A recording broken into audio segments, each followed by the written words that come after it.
Hola, ¿cómo están? Bienvenidos al canal. Voy a aprovechar esta noticia que salió hace poco para hablar sobre algunos puntos muy interesantes del Santo Grial. Aclarar algunas cosas sobre este tema, siempre diciendo que desde mi investigación, desde lo que yo comprendo de este misterio, ¿no? Un misterio tan buscado a lo largo de los siglos y que aún hoy sigue siendo un misterio para muchos. Encontraron el Santo Grial, los misterios revelados de la tumba oculta bajo el tesoro de Petra. Un reciente descubrimiento bajo el tesoro de Petra ha desenterrado una antigua tumba que podría aclarar importantes dudas sobre la historia y la construcción de este famoso monumento. ¿Qué secretos revela este hallazgo? La respuesta podría cambiar todo lo que sabemos sobre Petra y los nabateos. Un equipo internacional de arqueólogos, incluyendo al profesor Richard Bates de la Universidad de Andrews, ha descubierto una tumba del siglo I después de Cristo justo bajo el icónico tesoro de Petra. Este importante hallazgo podría ser la clave para comprender cómo fue construido el monumento y qué función cumplía en la civilización nabatea. Bajo el imponente tesoro, que atrae millones de visitantes cada año, se han encontrado restos de esqueletos posiblemente pertenecientes a los primeros habitantes de la región. Este es el monumento de Petra, es muy famoso a nivel mundial, es una de las actuales maravillas turísticas. Como todo esto está ahí en la roca, fue tallado en la roca, es impresionante. Tecnología avanzada para desvelar la historia. El equipo dirigido por el profesor Bates utilizó tecnología de vanguardia como el radar de penetración terrestre y la conductividad electromagnética para identificar cámaras ocultas bajo el tesoro. Estas técnicas no invasivas permitieron al equipo detectar la presencia de una tumba antes de proceder a la excavación. Los restos de dos esqueletos y varios objetos funerarios se encontraron en el interior, proporcionando una ventana única al pasado. Un esqueleto en la cámara fue descubierto sujetando un recipiente de cerámica. El presentador Josh Gates comentó: cuando observamos lo que parecía un cáliz, todos nos quedamos inmóviles. Tenía un gran parecido con el Santo Grial de Indiana Jones y la Última Cruzada, situado justo sobre la tumba en el edificio antiguo. Fue un claro ejemplo de la vida imitando al arte. Aquí está una fotografía de la copa o el cáliz que se encontró en esa excavación. El profesor Bates y su equipo están convencidos de que este descubrimiento es solo el comienzo. Los restos de la tumba y los objetos hallados permitirían conocer mejor el periodo en que fue construida la ciudad de Petra y el tesoro en particular. Este descubrimiento allí en Petra es uno de los hallazgos arqueológicos más emocionantes de los últimos años y no solo ofrece pistas sobre el origen y la función del tesoro, sino que también promete revelar detalles sobre la sociedad nabatea y su historia, con más estudios por realizar y posibles nuevos descubrimientos en el futuro. Lo que llamó la atención a los arqueólogos fue precisamente esto, una copa que ellos asociaron con la de la película Indiana Jones y la Última Cruzada, ¿no? Ya saben que la leyenda del Santo Grial es que es una copa, un cáliz, que fue el que utilizó Jesús en la última cena.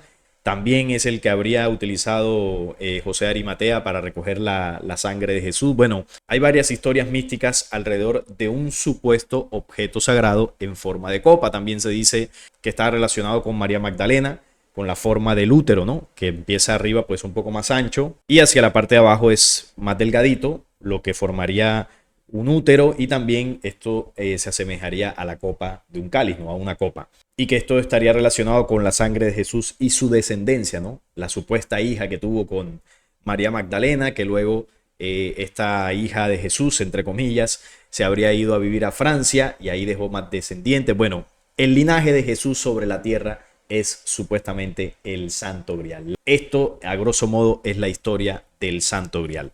Que he comentado yo algunas veces acá en el canal, que estas historias son falsas. Primero, no van a encontrar una copa o un cáliz enterrado en ningún lugar, en ningún descubrimiento arqueológico, porque dicha copa no existe. Eso habrá existido en la época de Jesús, quizás, pero de ahí en más no es ningún objeto sagrado, ni se encontró, ni se escondió, ni tiene poderes mágicos. Esa copa fantástica no existe como tal. El otro punto de la sangre de Jesús o la descendencia de Jesús tampoco es real. Jesús y María Magdalena no eran pareja, no eran marido y mujer, no tuvieron hijos. Jesús no dejó hijos, no tuvo hijos en el planeta Tierra. Él hizo su labor, cumplió y se fue. no dejó descendientes en este planeta Tierra. Entonces, esa otra teoría también es falsa, algo que yo he comentado también acá en el canal. Hace poco hice un video sobre Jesús y María Magdalena explicando ese punto. Entonces, ¿qué es el Santo Grial? Si no es ni una copa, ni tampoco es la sangre de Jesús. Es lo que precisamente vamos a aclarar acá en este video. Cuando hablamos del Santo Grial, hay que hablar de los templarios, los caballeros templarios y su búsqueda del Santo Grial. ¿Quiénes fueron realmente estos señores? ¿Cuál fue el objetivo de su creación? ¿Qué era lo que hacían? Se dice que eran una especie de monjes armados dentro del cristianismo de aquella época, ¿no? Del primer milenio. Ellos fueron creados por la Iglesia Católica, pero no solamente por la Iglesia Católica. Detrás de esto estaban los del Priorato de Sion, los señores del Priorato de Sion. ¿Qué es el Priorato de Sion? Bueno, era conformado por los ancianos pertenecientes al pueblo hebreo, el pueblo elegido de Yahvé.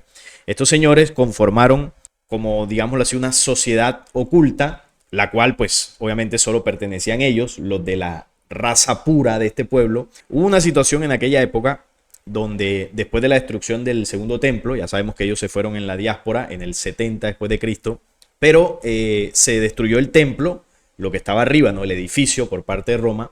Pero ¿qué pasa? Lo que muchos no saben es que debajo de la explanada de las mezquitas hay complejos que fueron construidos, elaborados desde el primer templo de Salomón, y esos complejos fueron hechos allí para guardar tesoros y también para aprovechar de cierta forma las energías telúricas del monte Moriah. No solamente la importancia de los templos hebreos es lo que se ve arriba, sino lo que está debajo, lo que no se puede ver. Como por ejemplo, aquí vemos la explanada de las mezquitas. Uno ve pues las edificaciones que están en la superficie, que estaban los templos de Jerusalén, pero debajo de esto hay complejos, hay cuevas. De hecho, usted lo puede investigar en la actualidad y se sabe que debajo de este monte o debajo de esta explanada hay una serie de complejos subterráneos que no se sabe muy bien para qué son, no se sabe muy bien qué hay ahí, porque la información en torno a esto es muy hermética, pero lo que sí se sabe es que los caballeros templarios fueron creados precisamente para buscar algo allí. Entonces, ¿qué es lo que se dice? Que ellos se crearon para proteger el camino de los peregrinos a Tierra Santa, ¿no? Como una especie de escoltas cristianos para que la gente pudiese ir a la Santa Ciudad. Esta orden del Temple era una hermandad bélica cristiana de antaño, conocida formalmente como la Orden de los Pobres Caballeros de Cristo y del Templo de Salomón. Eso es importante, eran caballeros del templo, no caballeros de Jesús. Esa fue la fachada, ¿no? De que eran caballeros del cristianismo, pero realmente fue un brazo militar que creó el Priorato de Sion, pero que utilizaron la imagen de la Iglesia Católica para esconder el verdadero objetivo. Y ellos lo que realmente hacían era proteger Jerusalén y las cavidades subterráneas del templo. ¿Por qué? Porque en ese momento el tema del Islam ya estaba creciendo, se estaba expandiendo, y sabemos que ellos terminaron ocupando Jerusalén y posteriormente construyendo ahí el Domo de la Roca y la mezquita de Al-Aqsa. Entonces dice que su presencia durante la Edad Media, la de los templarios, y que esta presencia se mantuvo en pie por cerca de 200 años en el continente europeo, con el propósito, supuestamente, de salvaguardar a los peregrinos cristianos que viajaban a Tierra Santa de Jerusalén tras su conquista en la Primera Cruzada. Sabemos que ellos fueron creados, o su fundación se atribuye a un grupo de nobles franceses más o menos alrededor de los años 1100, liderados por Hugo de Payns y algunos otros caballeros más. A partir de ellos surgió pues este grupo, ¿no? Esta élite religiosa militar que comenzó pues a trabajar para la Iglesia Católica, pero principalmente para el Priorato de Sion. Entonces, ¿cuál es el verdadero objetivo que ellos tenían? Hace casi un milenio, en uno de los enclaves más venerados del planeta, comenzó una de las primeras exploraciones arqueológicas registradas. El santuario, erigido por el rey Salomón en el siglo X antes de nuestra era, fue posteriormente arrasado por los babilonios y reconstruido por los hebreos. Se rumorea que albergaba la mística Arca de la Alianza dentro de una estancia oculta, bajo tierra, ¿no? En el 70 después de Cristo, legiones romanas sofocaron una insurrección hebrea, incendiaron la metrópoli y demolieron el santuario. Durante las cruzadas, sobre estos vestigios, los musulmanes erigieron una mezquita que perdura hasta hoy, conocida como la Cúpula de la Roca. La finalidad primigenia de los templarios, como se dice, ¿no? La defensa de peregrinos a Tierra Santa, es objeto de debate, ¿no? Entre muchos investigadores y académicos, porque algunos sostienen que su verdadera misión distaba de ser la protección de los viajeros.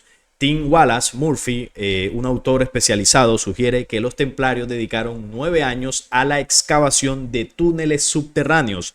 Lo que hallaron en las profundidades ha generado múltiples conjeturas, incluyendo la teoría de que descubrieron un mapa del tesoro. Este mapa, según se cree, es un pergamino de cobre que señala la ubicación precisa de los tesoros ocultos del templo hebreo. Bueno, ¿qué fue lo que se ocultó debajo del templo? Bueno, sabemos que el primer templo de Salomón era la casa de Yahvé. A este ser biológico extraterrestre, físico, que se hizo pasar por Dios, los hebreos le construyeron una casa física. Él habitaba allí. Entonces, no solamente habitaba, sino que ahí guardaba sus cosas, ¿no? Guardaba su nave, la gloria de Yahvé, ¿no? Que entraba al templo y ocupaba un espacio allí. También Yahvé, toda la tecnología que le dio al pueblo hebreo para, por ejemplo, ganar en batalla, también la guardaba allí. El arca de la alianza, el shofar. Salomón tenía una mesa, la famosa mesa de Salomón, que tenía una alta tecnología. Bueno, Salomón tenía unos objetos como su anillo, bueno, algunas otras cosas que le fueron entregadas por parte de este ente biológico extraterrestre perteneciente a las razas oscuras negativas que invadieron la Tierra, pero que dichas razas, al ser tan antiguas en el universo, han desarrollado una alta tecnología. Y por ser su pueblo, ¿no? El pueblo que Yahvé escogió, a cambio de la adoración que el pueblo le entregaba, pues él le daba algún tipo de tecnología para ayudarles a florecer, ¿no? Como así lo hicieron en el pasado. Entonces, debajo del templo, Salomón construyó complejos subterráneos bastante ocultos para esconder allí ciertos artefactos de tecnología extraterrestre que Yahvé les dejó como legado. ¿Qué pasa? Eso se mantuvo ahí escondido. Cuando el primer templo es arrasado, pues los babilonios no tocaron los complejos subterráneos. Los hebreos regresan, todo eso seguía allí y ellos reconstruyen el segundo templo para seguir con el tema de la adoración. Ya Yahvé en ese entonces no vivía dentro del templo porque este ser biológico extraterreno en algún punto tuvo que esconderse en otro lado, ¿no? Principalmente bajo tierra, como muchas de estas razas que hasta hoy día se siguen escondiendo ahí para evitar su destrucción. Pero hubo una época que vivió en el templo. Entonces, luego de la destrucción del segundo templo, los hebreos se fueron, eso quedó ahí escondido sin ningún problema. Pero ¿qué pasa? Que al parecer los musulmanes sí que comenzaban a conocer o a saber que algo se escondía allí. Entonces, ¿qué hizo el Priorato de Sion, ¿no? La élite hebrea de aquella época. Ellos decidieron crear un grupo armado, un grupo de inteligencia, para que fuese hasta Jerusalén con la excusa de proteger supuestamente a los viajeros cristianos, pero realmente el objetivo era llegar hasta Jerusalén, llegar hasta el monte del templo y comenzar a cavar debajo de la explanada de las mezquitas para recuperar muchos de esos objetos tecnológicos que estaban allí, para que no cayeran en manos de los musulmanes. No era ningún santo grial, es decir, ellos no estaban buscando ninguna copa mística. Eso es un cuento que después se elaboró. Ellos buscaban recuperar la tecnología de Yahvé oculta bajo el templo, para que esto nuevamente estuviera en poder de los hebreos. Para cuando ellos retornaran en su tercer templo, pues poder devolver todo eso allí. Y ese fue el objetivo de la creación de los templarios. Entonces, ¿qué es realmente el Santo Grial? Bueno, hay que ir a la etimología para entender un poco más. Cuando vamos a la etimología, el Santo Grial del antiguo francés, Graal, Grial, Santo Grial, copa, anteriormente gran plato poco profundo, cuenco del latín medieval gradalis, también gradale, grasale, un plato plano o recipiente poco profundo, es una de las traducciones, ¿no? La forma original es incierta, la palabra tal vez provenga en última instancia del latín cráter, cuenco, que proviene del griego cráter, cuenco especialmente para mezclar vino con agua. Es decir, una de sus traducciones, etimológicamente hablando, es que era un plato, ¿no? O significa un plato poco profundo para mezclar agua con vino. Eso en cuanto al grial. Luego, cuando se habla del Santo Grial, que ya es la historia, ¿no? La leyenda que todos conocemos de una copa sagrada o de la sangre de Jesús, ya esto comienza a tener otros orígenes, producto pues de todo lo que significa etimológicamente hablando, ¿no? Esto se traduce al inglés a partir del inglés de la época medieval, ¿no? Y la palabra era Saint Grail, también Sangril, Sangril, hacia los años 1400, así se utilizaba ese término, que parece mostrar deformación como si fuera de sangreal, sangre real, es decir, la sangre de Cristo, que es lo que se cree, ¿no? Que la sangre real que se ha buscado es la sangre de Cristo. El objeto había sido insertado en las leyendas artúricas celtas hacia el siglo XII, quizá en lugar de algún objeto pagano de otro mundo. Se decía que era la copa en la que José de Arimatea recibió las últimas gotas de sangre de Cristo, según los escritores que retomaron el hilo de Chertien de Troyes, o el plato del que Cristo comió la última cena. Y finalmente, pues las leyendas dijeron que era el mismo recipiente, ¿no? Tanto el que Jesús utilizó en la última cena como el que utilizó José de Arimatea para recoger las últimas gotas de sangre de Jesús. Ahí se construyó la leyenda. Entonces, etimológicamente hablando, el Santo Grial también se traduce de un término del inglés medieval, Saint Grail, que traduce sangre real. Entonces, si Santo Grial está relacionado realmente con una sangre real, ¿es la sangre real de quién? Si no es la sangre de Jesús, si dicho recipiente no existe, ¿no? Ese recipiente mágico, ¿es la sangre real de quién? Bueno, eso es muy sencillo de entender. Hay que buscar, por ejemplo, en este planeta, quiénes son los que han trabajado históricamente por mantener la pureza de una sangre.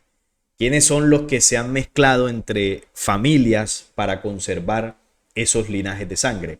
Esto lo vemos en las monarquías europeas, por ejemplo, los reyes, los de sangre azul, linaje merovingio, que viene por allá de Francia. Recordemos que los hebreos después de la diáspora se esparcen por todo el mundo y uno de los lugares donde dejaron fuertemente su influencia fue en Francia, ¿no? En el tema de Europa.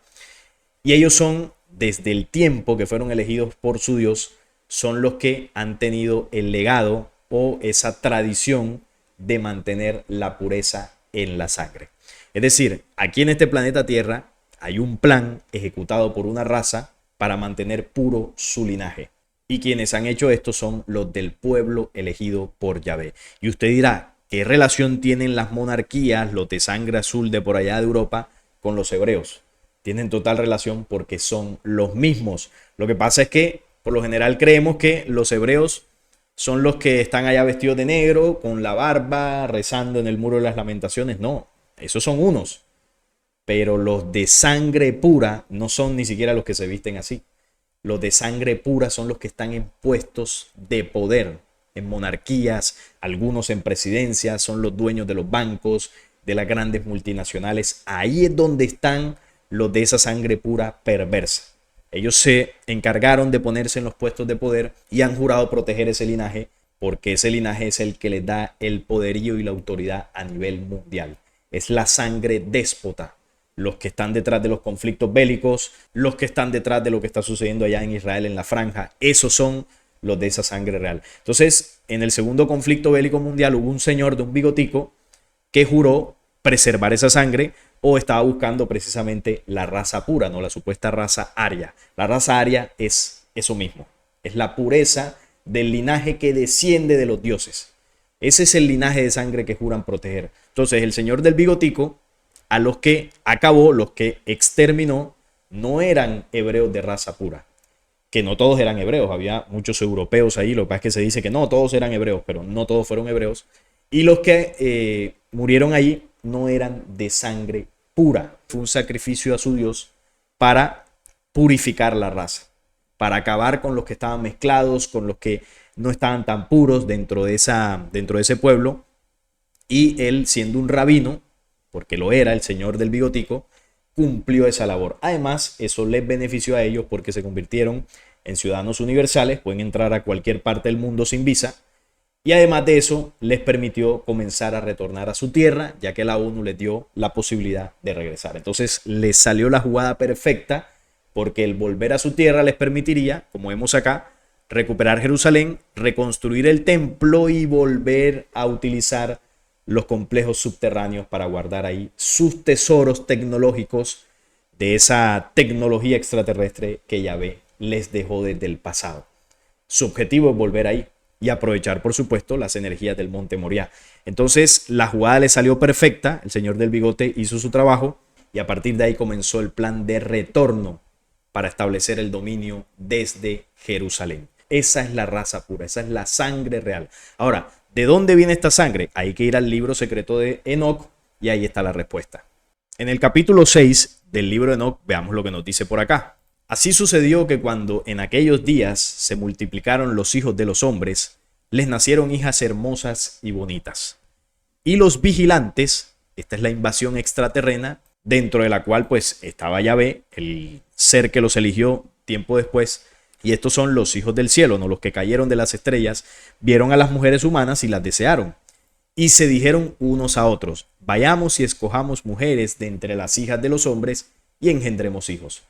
Los seres caídos buscaban mezclarse con las mujeres humanas. Y ahí, por supuesto, iba a haber una mezcla genética que iba a provocar una nueva raza, porque era la mezcla de raza humana con raza extraterrena.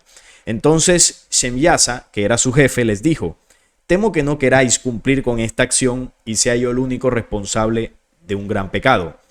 Pero ellos le respondieron, hagamos todos un juramento y comprometámonos todos bajo un anatema a no retroceder en este proyecto hasta ejecutarlo realmente. Entonces todos juraron unidos y se comprometieron al respecto los unos con los otros bajo anatema. Y eran en total 200 los que descendieron sobre la cima del monte llamado Hermón, porque sobre él habían jurado y se habían comprometido mutuamente bajo anatema.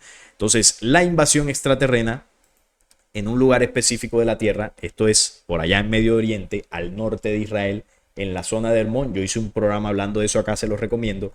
Ellos descienden allí, 200 de estos encabezados por Shemyasa, como dice este documento, y en ese lugar eligen ciertas mujeres o se mezclan con ciertas mujeres de aquella zona para insertar en ellas una semilla genética extraterrena. Es decir, a partir de esa mezcla comenzó a producirse sobre la tierra razas híbridas.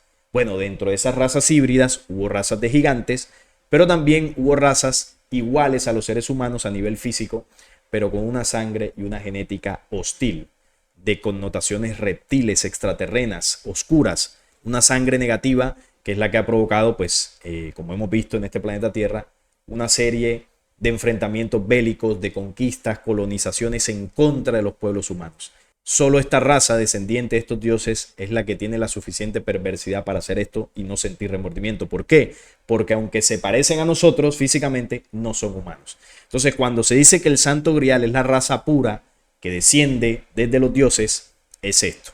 Los dioses o los vigilantes caídos, al mezclarse con las mujeres, generaron aquí un linaje de sangre que tiene genética de los Elohim. Ese es el linaje de sangre que ellos han buscado mantener puro, porque si este linaje de sangre se mezcla con pueblos humanos, se pierde esa, entre comillas, pureza que le permite a esa raza hacer toda la maldad que han hecho. Es decir, si ellos se mezclan, no pueden cumplir los mandatos que sus dioses les dan para dominar el mundo. Por eso buscan la pureza, para que eso se pueda seguir ejecutando. Ese es el Santo Grial. Es el linaje de sangre que desciende desde los Elohim hasta el Anticristo. Todo ese linaje es la sangre real. Entonces el Anticristo lo están esperando como un descendiente de la sangre de Sión. El tema de Sión es el mismo monte Moriah, ahí donde su Dios los eligió y ahí colocó su capital, Jerusalén, con el tema de sus templos. Ahora, si vamos a los protocolos, aquí nos habla de la sangre de ellos. La dominación mundial de Israel, el pueblo elegido por el falso Dios, representado por la serpiente simbólica. Existe aún desde hace más de 1000 años una nación cuyos hijos han sabido conservar la unidad de la sangre en los tiempos y en las situaciones. Me refiero sin rival a la nación hebrea. Esta apoteosis de la nación hebrea es la prueba más palpable de la veracidad de los protocolos. Es decir, que ellos a través de la unidad de la sangre, de la pureza de su sangre, han logrado ejecutar al pie de la letra, por ejemplo, los planes que están dentro de estos protocolos. Por eso pueden hacer todo eso. Acá nos dice más. Ya no puede ponerse en dudas que el reino triunfante del rey de Israel, que es su Mesías, se alza delante de nuestro mundo degenerado, como Satanás, con su poder y sus terrores. El rey nacido de la sangre de Sión, y ahí es donde está la conexión con el priorato de Sión, que son los que crearon a los templarios para que fuesen allá a Tierra Santa a sacar los tesoros de Yahvé para luego volverlos a poner en el tercer templo. Aquí vemos la relación de la sangre de Sión, el priorato de Sión, todo esto, que es básicamente el plan para traer al anticristo, ¿no? Desde tiempos ancestrales. El anticristo se prepara a subir al trono del imperio universal, ¿no? En su tercer templo. Por acá también nos dice, ¿no? En otro apartado del acta número 3 de estos protocolos: nuestro interés, por el contrario, desea la degeneración de los gentiles, o sea, de nosotros. Nuestra fuerza consiste en mantener al trabajador en un estado constante de necesidades e impotencia. El hambre concederá al capital derechos sobre los trabajadores, manejaremos las masas aprovechándonos de la envidia y el odio, alimentados por la opresión y las necesidades y ayudados por ellas. Nos desembarazaremos de aquellos que se pongan en nuestro camino. Cuando para nosotros llegue el momento de coronar a nuestro Señor del mundo, vigilaremos por los mismos procedimientos, destruyendo todo lo que sea un obstáculo en nuestro camino. Hemos llevado a todas las naciones de decepción en decepción, de manera que casi prefieren abandonarnos con tal de atacar. El rey déspota, nacido de la sangre de Sión, preparado para el mundo entero. Ese es su santo grial, la sangre de Sión, ¿no? Que trae el rey déspota. Por acá también nos dice en el acta número 5, reemplazaremos los gobiernos existentes por un monstruo, este es el orden global, que llamaremos administración del supergobierno, un déspota de la sangre de Sión. Sus manos se extenderán por todas partes como tentáculos y dispondrá de una organización tal que forzosamente deberá someter a todas las naciones. Ahí está todo su plan de dominio redactado. Entonces, con esto nos queda claro lo que yo decía al principio: no es ni la copa sagrada, ni tampoco es la sangre de Jesús. El santo grial es la sangre de la cual desciende el anticristo. Ese es el plan. Por eso nunca lo van a encontrar, porque no está enterrado en ningún lado ni nada de esto. El santo grial corre por las venas del pueblo hebreo. Pero cuando se dice que es una sangre real, no creamos que es una sangre, no, de los dioses positiva, no, al contrario. El que tenga esa genética o ese linaje de sangre está jodidísimo porque no es un ser humano. Entonces, más allá de pensar que, uy, qué privilegio estar dentro de ese linaje, al contrario, es un privilegio tener la sangre humana, porque la sangre humana es la sangre verdadera. De hecho, si vamos a esta cita bíblica que les voy a mostrar por acá, Hechos 17 del 24 al 27, el Dios que hizo el mundo y todas las cosas que en él hay, eterno Jehová, aquí estamos hablando de la fuente universal de la creación verdadera, siendo Señor del cielo y de la tierra, no habita en templos hechos por manos humanas, lo que se hacía Yahvé y los antiguos dioses que necesitaban casas físicas, ni es honrado por manos de hombres como si necesitase de algo. No hay culto, no hay ofrenda, no hay alabanza para el Dios verdadero. ¿Esto quién lo pedía? Los antiguos dioses que necesitaban para llenar su ego, necesitaban de esas alabanzas y rezos. Pues Él es quien da a todos vida y aliento y todas las cosas. Pues es la fuente universal de la cual emanó todo desde el principio. El oxígeno que usted respira, el agua y el alimento con el que usted se sustenta. Todas esas condiciones fueron gestadas por el mismo universo, partiendo de la primera fuente para sustentar la vida de las creaciones. Entonces todo emana de la fuente y toda la creación está sustentada y no necesita de nada. Tampoco usted tiene que rezarle a la primera fuente para que nos siga dando eso. No es necesario. Lo seguirá sustentando porque es la ley de la creación. Entonces, por más que usted se porte bien o mal, el sol seguirá alumbrando, usted se seguirá alimentando. Es la ley. Que usted quiera aprovechar eso para sustentar su vida y seguir sujeto a la creación, pues está muy bien. Y si usted quiere rechazar eso y elegir el camino equivocado, también lo puede hacer, pero tendrá también sus consecuencias. Y de una sangre ha hecho todo el linaje de los hombres para que habiten sobre la faz de la tierra, y le ha prefijado el orden de los tiempos y los límites de su habitación. Es decir, hay una sangre natural con la cual se creó todo el linaje de los hombres en este planeta Tierra. Hay una sangre que es la sangre llamada universal, que si no estoy mal es la O positivo. Es la sangre que más abunda, con lo cual uno interpreta que esa es la que estaría más cerca al linaje de sangre original en este planeta. ¿Y por qué digo que es la que estaría más cerca? Porque sabemos que como humanidad sufrimos una manipulación genética de la cual se derivaron los demás tipos de sangre.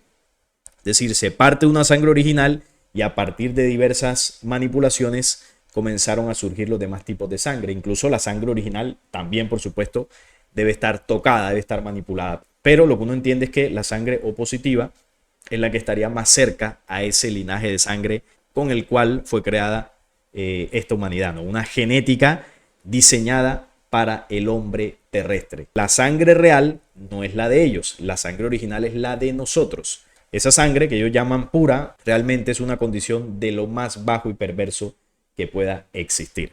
Así que cualquier tipo de sangre que usted tenga es mucho más positiva que el linaje de sangre que tienen estos reyes merovingios y de sangre azul en este mundo. Así que siéntase tranquilo porque su sangre, aunque tenga ciertos toques de manipulación por todo lo que ocurrió, sigue estando sujeta a una condición mucho más humana, mucho más original que la de esta gente. Entonces lo que podemos concluir es que el supuesto Santo Grial, que ya sabemos que no es esta copa que vemos por acá como se representa, no es la sangre de Jesús porque Jesús no dejó descendencia.